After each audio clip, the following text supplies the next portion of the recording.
आपका अगला टॉपिक है गॉस की प्रमेय। गॉस नाम के वैज्ञानिक ने बताया था कि जब किसी बंद पृष्ठ पर आवेश Q रखा जाता है तो उस पृष्ठ से गुजरने वाला कुल वैद्युत फ्लक्स उस पर दिए गए आवेश Q का 1/ε गुना होता है। गॉस ने स्थिर वैद्युतिकी में किसी काल्पनिक बंद पृष्ठ से गुजरने वाले वैद्युत फ्लक्स तथा पृष्ठ द्वारा परिबद्ध कुल आवेश के बीच संबंध बताया। इसे गॉस का नियम कहते हैं। इस नियम के अनुसार किसी बंद पृष्ठ से गुजरने वाला कुल वैद्युत फ्लक्स उस पृष्ठ द्वारा परिबद्ध कुल आवेश का 1/ε0 गुना होता है। मानकर चलिए कोई भी एक बंद पृष्ठ है जिसका क्षेत्रफल A आप मान सकते हैं और उस पर Q आवेश रखा हुआ है कहीं पर, तो इससे निर्गत, इस पृष्ठ से निर्गत का मतलब होता है गुजरने वाला कुल वैद्युत फ्लक्स फाई इक्वल टू हो जाएगा Q into 1/ε0। Q into 1/ε0। Phi क्या है? उस पृष्ठ से गुजरने वाला कुल वैद्युत फ्लक्स Q है, उस पर दिया गया आवेश, और ε0 निर्वात या वायु की वैद्युतशीलता।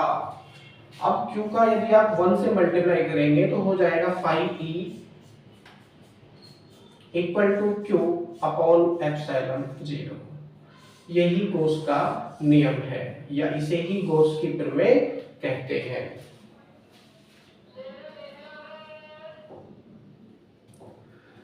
अब हम इसकी उत्पत्ति समझेंगे कि इसकी उत्पत्ति कैसे हुई है। आप इसका समाकलन रूप अगर लिखना चाहें तो समाकलन रूप में भी इसको लिख सकते हैं। फाई यहां पर होता है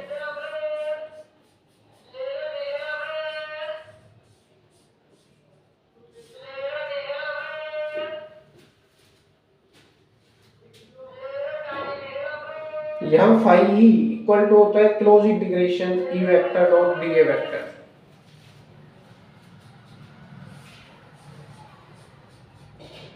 E vector dot dA vector. कोई भी आप एक क्वेश्चन पृष्ठ बना सकते हैं। मानकर चलिए ये कोई इस आकार का ये पृष्ठ है जिसे आप क्वेश्चन पृष्ठ कहते हैं। मैंने इस आकृति में बनाया है, आप इसको किसी भी गोलाकार राउंड शेप में बना सकते हैं।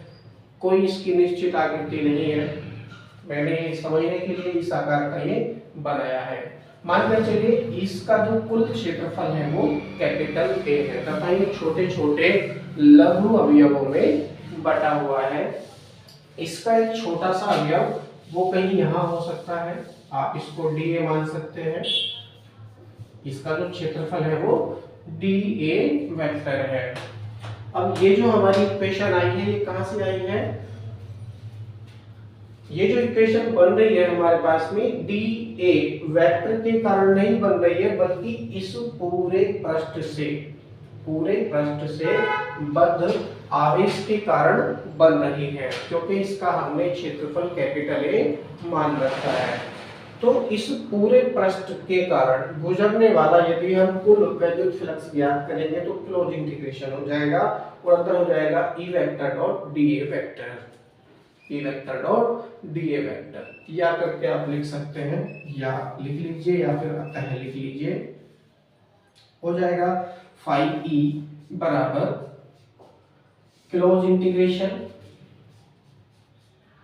और अंदर रहेगा E vector dot dA vector और फिर एक और इक्वल टू का चिन्ह लगाइए आप, और इसके बराबर है Q/ε0। Q/ε0 यह गॉस की प्रमेय का समाकलन रूप है। गॉस की प्रमेय का समाकलन रूप है। अब आप इसकी उत्पत्ति समझेंगे ये सूत्र कैसे सिद्ध होता है, कैसे इस सूत्र की उत्पत्ति हुई है, अब हम इसकी उत्पत्ति समझेंगे।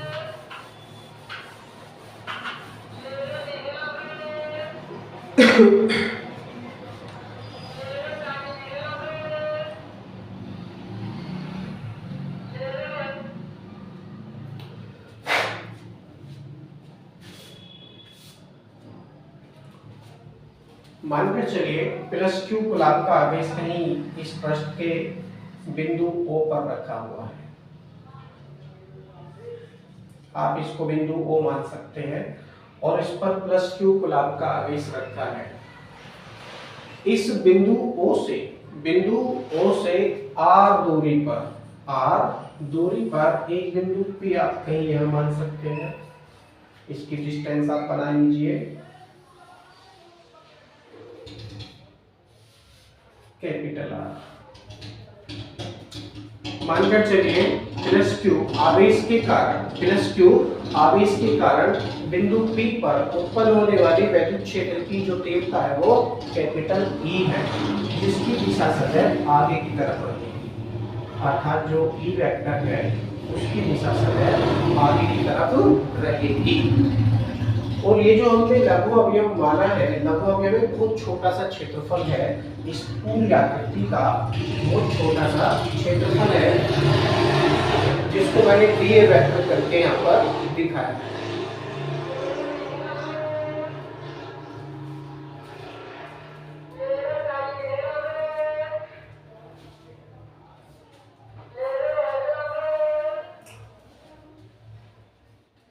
अब ये जो लघु अवयव है बिंदु O पर एक प्रकार का कोण आंतरिक करेगा, जिसे हम घन कोण कहते हैं। आप इन दोनों को मिला सकते हैं तो कुछ इस प्रकार की आकृति आपको प्राप्त होगी। ये जो कोण होगा हमारे पास, जो कोण निकल कर आया है, इसे हम घन कोण कहते हैं। और घन कोण को क्योंकि एक लघु अवयव के कारण उत्पन्न हो रहा है, इसलिए डी ओमेगा से इसको शो करेंगे, डी ओमेगा से। अब ये जो हमारा क्षेत्रफल अवयव है, इसको हम यहाँ भी लिख सकते हैं, कहीं यहाँ भी आप बना सकते हैं। तो इसके बीच का जो कोण है वो थीटा है। आप इसको इस तरह से भी लिख सकते हैं, डी ए वेक्टर आप यहीं पे बना लीजिए। और जो थीटा है इन दोनों डी ए वेक्टर और ई वेक्टर के बीच में बनने वाला कोण है। एन कैप भी आप आगे दिखा सकते हैं। एन कैप की वैसे आपको आवश्यकता नहीं है, क्योंकि एन कैप होता है एकांक सदिश, जिसका परिमाण केवल 1 होता है। और 1 से किसी को भी आप डिवाइड करोगे तो वही संख्या आ जाएगी, और गुणा करोगे तो भी वही संख्या आ जाएगी, इसलिए इसको शो करने की आवश्यकता नहीं है। अब ये जो हमने प्लस का क्यू आवेश माना है, प्लस का क्यू आवेश, इस आवेश के कारण बिंदु P पर उत्पन्न होने वाली वैद्युत क्षेत्र की जो तीव्रता है वो कैपिटल E है। सबसे पहले हम इस तीव्रता का ही मान ज्ञात कर लेते हैं कि प्लस क्यू आवेश के कारण बिंदु P पर उत्पन्न होने वाली वैद्युत क्षेत्र की तीव्रता कैपिटल E बराबर,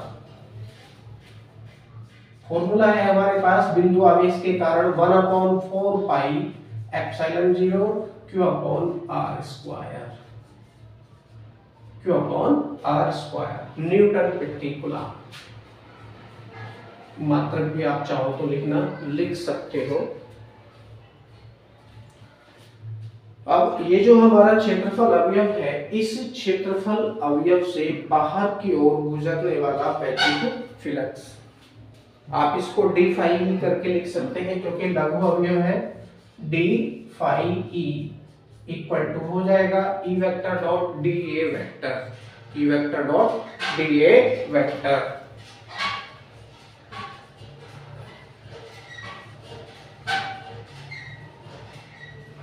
किसके कारण ज्ञात कर रहे हैं? सबसे पहले जो लघु अवयव हमने माना है वो छोटा सा क्षेत्रफल, इस क्षेत्रफल के कारण बाहर की ओर गुजरने वाला कुल वैद्युत फ्लक्स, आप इसको शो भी कर सकते हो अगर लिखना चाहो तो। वैद्युत फ्लक्स को फाई ई से शो करते हैं, फाई ई इक्वल टू हो जाएगा E vector dot d A vector, क्योंकि लघु अवयव है आप इसको डी फाई ई करके लिखेंगे।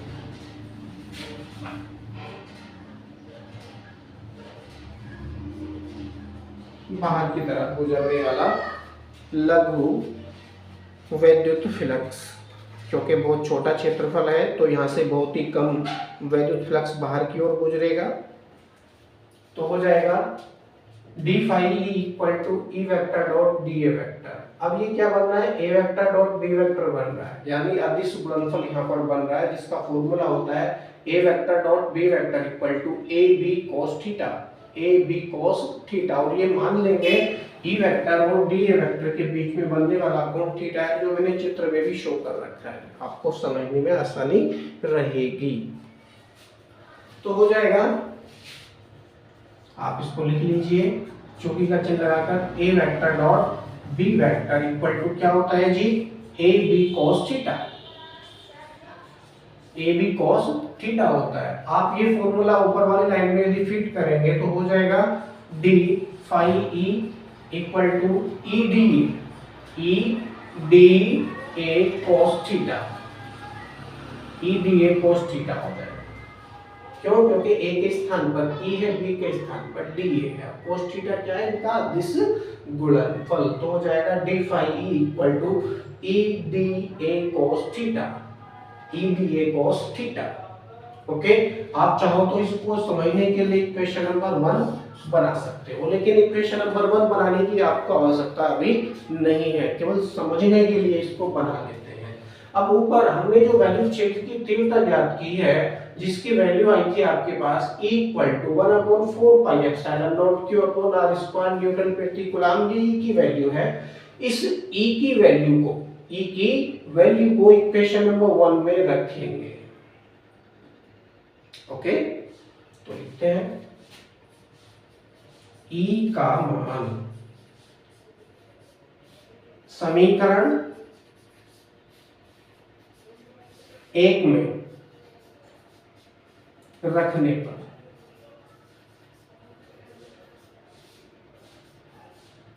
एक में यदि रखेंगे तो प्राप्त होगा डी फाई ई, चल रहा है चलता रहेगा, d phi E equal to E आ गया सबसे पहले, और ई की वैल्यू आपके पास में है 1/4 pi epsilon 0 Q upon R square, Q upon R square, और आगे है D A cos theta, d A cos theta,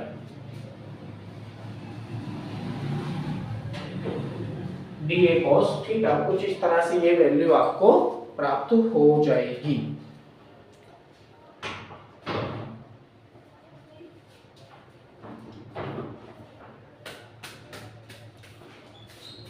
एक और लाइन लिख सकते हैं आप,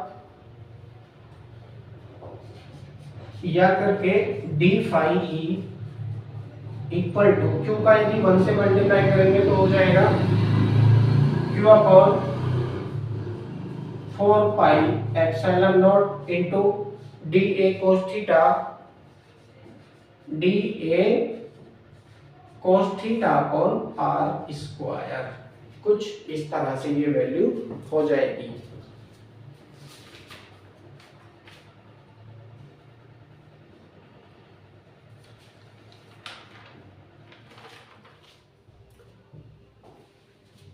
अब d A cos theta upon r square क्या होता है जी, according to definition of solid angle, यानी घन कोण की परिभाषा से, घन कोण की परिभाषा से d A cos theta upon r square,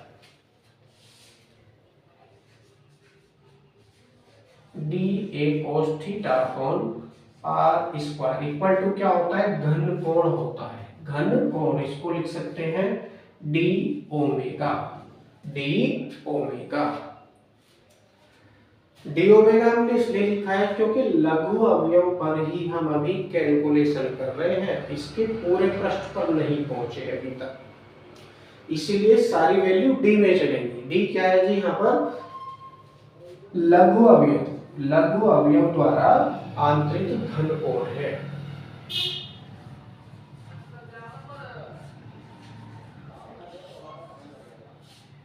घन कोण है।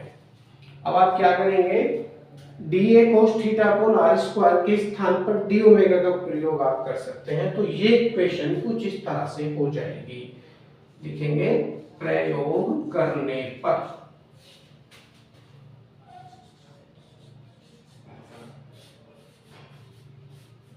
प्रयोग करने पर आपको प्राप्त होगा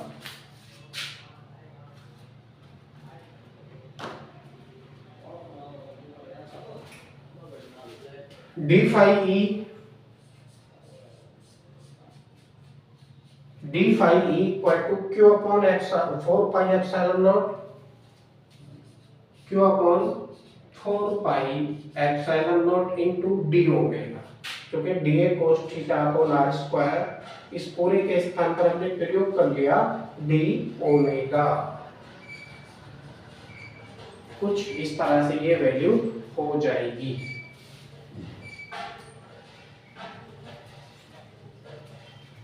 ये जो लघु अवयव हमने माना है, इस लघु अवयव के कारण उत्पन्न होने वाला या गुजरने वाला कुल वैद्युत flux d phi equal to q upon 4 pi epsilon naught into d omega हो जाएगा, जैसा कि सामने लिखा हुआ है। अब संपूर्ण पृष्ठ ए से बाहर की ओर जाने वाला कुल वैद्युत फ्लक्स ज्ञात करेंगे। अभी हम बात कर रहे थे लघु अवयव की, अब इस पूरे पृष्ठ जो कि हमने आकृति बना रखी है, जिसका क्षेत्रफल कैपिटल ए हमने पहले ही माना था, उस पृष्ठ से बाहर की ओर जाने वाला कुल वैद्युत फ्लक्स हम ज्ञात करेंगे। तो मैं इसको साफ कर देता हूं। वीडियो को आगे पीछे करके आप देख सकते हैं, यदि समझ नहीं आया हो तो।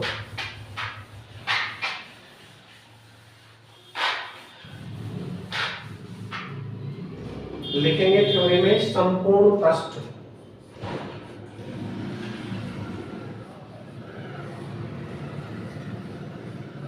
संपूर्ण पृष्ठ ए से बाहर की ओर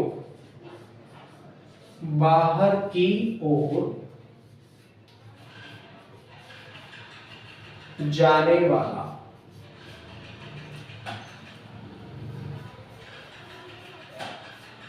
वाला कुल वैद्युत फ्लक्स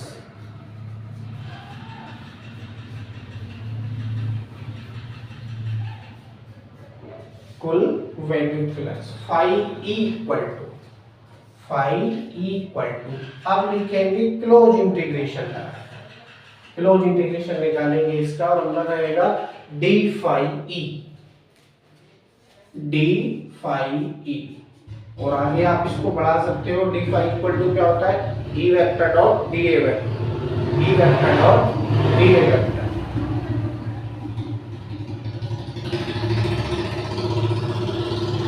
क्लोज इंटीग्रेशन हम इसलिए यहाँ पर ज्ञात कर रहे हैं क्योंकि पूरा पृष्ठ हम यहाँ पर प्रयोग कर रहे हैं। तो पूरे पृष्ठ से गुजरने वाला कुल वैद्युत फ्लक्स हम यहाँ पर ज्ञात कर रहे हैं, इसलिए क्लोज इंटीग्रेशन यहाँ पर आया। इसकी वैल्यू रखेंगे अंदर, तो हो जाएगा phi equal to close integration d phi की वैल्यू आपके पास कितनी है जी, q upon 4 pi epsilon naught into d omega. इसकी वैल्यू हम रखेंगे close integration q upon 4 pi epsilon naught into d omega. अब हम यहाँ पर समाकलन कर रहे हैं, तो समाकलन करने के लिए जो चीजें कॉमन है वो कॉमन करके बाहर निकाल लेंगे। सबसे पहले तो कॉमन क्या दिख रहा है आपको, जिसमें डी नहीं है वो कॉमन है, सीधी सी बात है, कांस्टेंट वैल्यू है, क्योंकि इसमें तो छेड़छाड़ नहीं हो रही है, परिवर्तन नहीं हो रहा है। क्यों आगे से 4 पाई एप्सिलॉन नॉट, ये तो कांस्टेंट वैल्यू है, तो हम इसको कॉमन करके बाहर निकाल लेंगे और जो डी ओमेगा इसके अंदर रहेगा कुछ इस तरह से।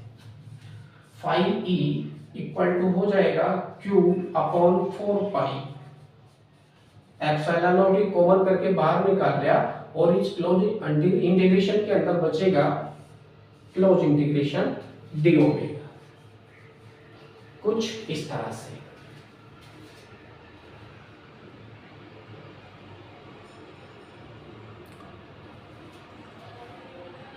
अब क्लोज इंटीग्रेशन डी ओमेगा क्या होता है जी, पूरे पृष्ठ द्वारा आंतरिक घन कोण है।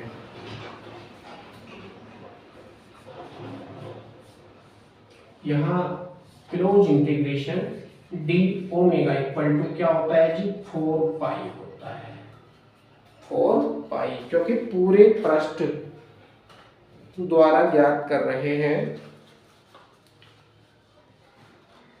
इसलिए close integration into d omega के स्थान पर 4 पाई का आप प्रयोग करेंगे तो कुछ इस तरह से ये वैल्यू हो जाएगी, phi E equal to q upon 4 pi epsilon naught into close integration of d omega के स्थान पर 4 पाई, 4 पाई से कटेगा 4 पाई और जो बचा उसको लिखेंगे, बचेगा यहां पर phi E equal to q upon epsilon naught, q upon epsilon naught, यही गॉस का नियम है।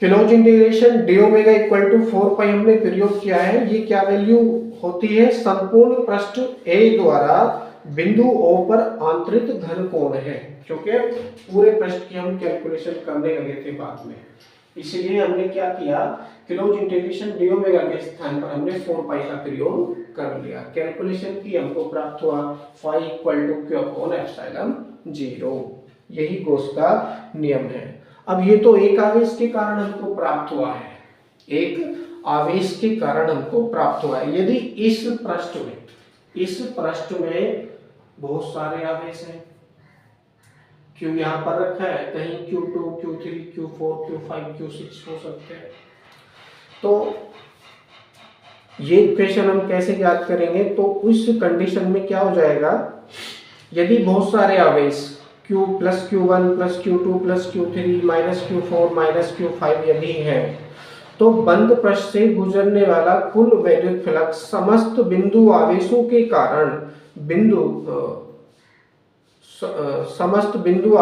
कारण वैद्युत फ्लक्सों के बीजगणितीय योग के बराबर होगा।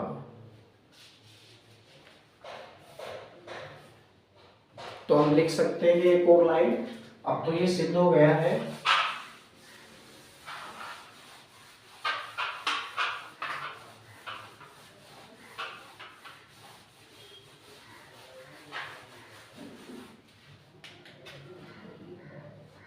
वैसे कभी पूछा जाता नहीं है, लेकिन जानकारी के लिए आपको पता होना चाहिए।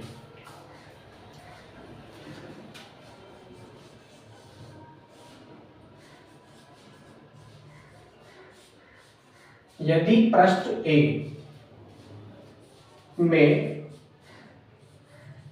आवेश प्लस Q1 कोमा लगाइए, प्लस Q2 प्लस Q3, अब माइनस के आवेश ले लो एक दो, कोमा लगा के माइनस Q4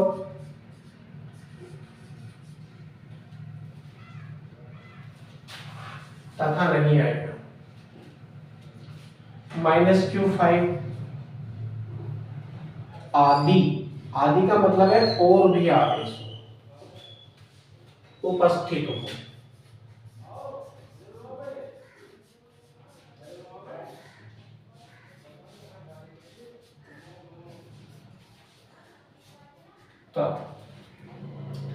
यदि इस पृष्ठ में आवेश plus Q1 plus Q2 plus Q3 और माइनस के आवेश माइनस Q4 माइनस Q5 आदि उपस्थित हो, आदि का मतलब है और भी इसमें आवेश हो सकते हैं, तो इस पूरे पृष्ठ से गुजरने वाला कुल वैद्युत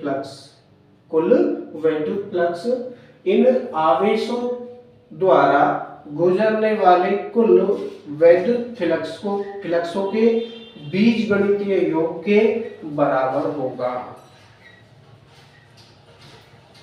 तो आप लिख सकते हैं phi E equal to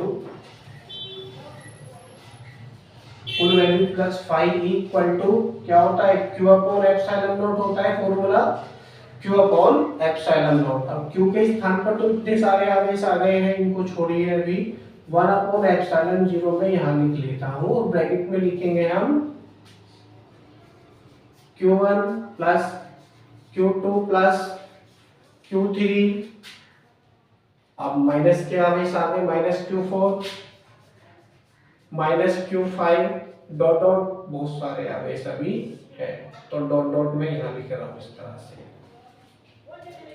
summation लगा देंगे इनके स्थान पर, कुछ इस तरह से हो जाएगा, phi E equal to 1 upon epsilon naught और ब्रैकेट में रहेगा समेशन क्यू, इनका बीजगणितीय योग। कुछ इस तरह से ये गॉस की प्रमेय हो जाएगी यदि इस प्रश्न में बहुत सारे आवेश उपस्थित हैं तो। वैसे ही पूछा नहीं जाता है लेकिन आपकी जानकारी के लिए पता होना चाहिए। अब इसमें एक और कंडीशन ये आती है कि ये जो बिंदु आवेश हमने प्लस क्यू माना है, ये इस पृष्ठ के अंदर माना है, इस पृष्ठ के अंदर माना है। यदि ये आवेश बिल्कुल बाहर हो, इस पृष्ठ के बाहर हो तो आकृति कुछ इस तरह से बन जाए, आप इसको यहाँ समझ सकते हैं। मैंने ये गॉसियन पृष्ठ बनाया है, किसी भी आकार का हो सकता है, नो प्रॉब्लम। प्लस का जो क्यू आवेश है वो इस समय अब यहाँ पर मौजूद है बिंदु O पर। अब हम क्या करेंगे, इस बिंदु से एक रेखा खींचेंगे, आगे की तरफ जाती हुई डॉट डॉट आप रेखा खींच लीजिए, कुछ इस तरह से ये रेखा खींची जाएगी। अब ये जो रेखा है इस पृष्ठ को दो स्थानों पर काटेगी, पहला स्थान तो ये हो जाएगा और दूसरा स्थान कहीं ये हो जाएगा। आपने देखा होगा जो बैटरी की टॉर्च होती है, जब हम बैटरी की टॉर्च को रात में जलाते हैं तो कुछ इस तरह से वो आकृति बनाती है, यानी जो बैटरी की टॉर्च है ये जल रही है तो प्रकाश कुछ इस तरह से उसमें से गुजरता है। तो सेम यहाँ पर बन रही है वह आकृति। पहले जब वो इस पृष्ठ को, क्योंकि पृष्ठ का क्यू आवेश रखा है, इस आवेश से गुजरने वाला जो वैद्युत फ्लक्स है वो कुछ इस तरह से रहेगा। आप इसको डीए वेक्टर या DA1 कह सकते हो, वेक्टर आप लगाना चाहो लगा दो, कोई बात नहीं है, DA1 वेक्टर। और जो दूसरा पृष्ठ होगा उसको DA2 आप कह सकते हो, DA2 वेक्टर। कुछ इस तरह से ये बन जाएगा, इनको मिला देंगे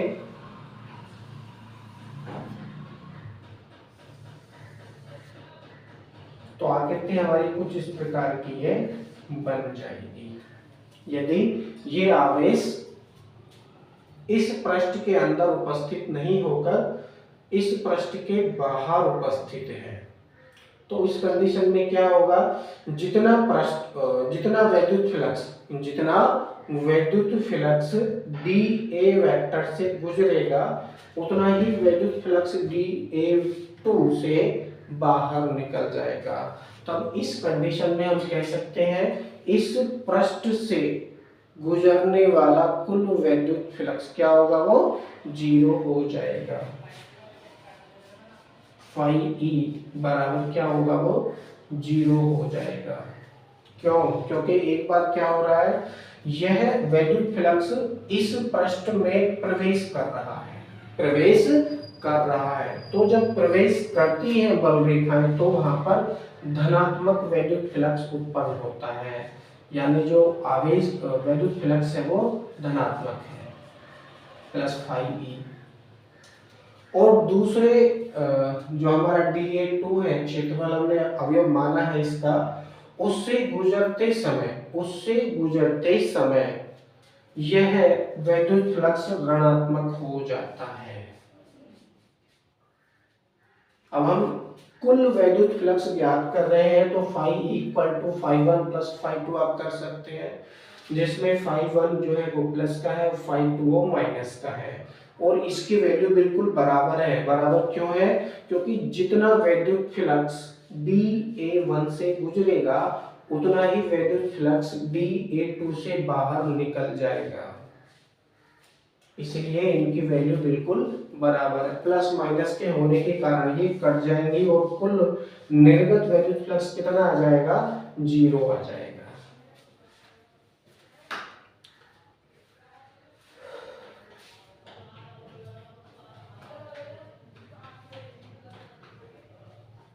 कभी कभी हमसे गॉसियन पृष्ठ की विशेषताएं भी पूछ लेते हैं ये कि गॉसियन पृष्ठ क्या होता है, उसकी विशेषताएं बताइए।